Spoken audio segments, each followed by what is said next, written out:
Selain daripada package branding yang kita buat di NKH, kami juga membekalkan bahan mentah. Apa tu bahan mentah? Contohnya party pure, bahan pelarut, botol kosong dan alatan untuk pembuatan perfume. Semuanya boleh didapati di NKH Perfume. Sebab apa? Sebab kita ingin memudahkan customer kita untuk bina perniagaan perfume sendiri dengan sekali jalan sahaja.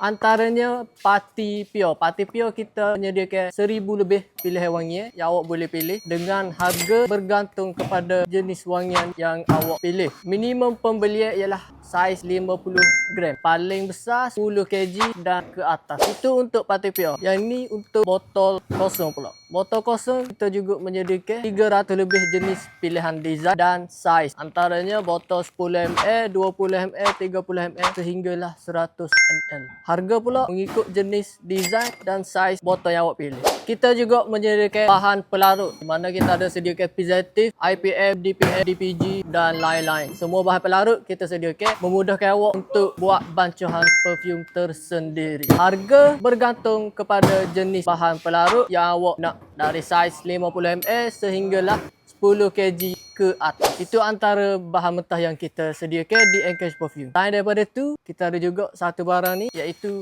bahan mentah untuk car perfume air freshener. Kita ada jual juga botol dengan party air freshener. Ada yang saiz 10 ml, ada yang saiz 50 ml dan 110 ml. Sebab NKH ialah one stop center untuk bahan-bahan perfume. Jadi kalau awak berminat nak grab bahan mentah dengan kami, awak boleh je datang ke NKH Perfume Maker ataupun klik link di bio, contact admin NKH Perfume dan dia akan guide awak kepada tim sales kita dan kami akan hantar katalog-katalog harga dan lain-lain.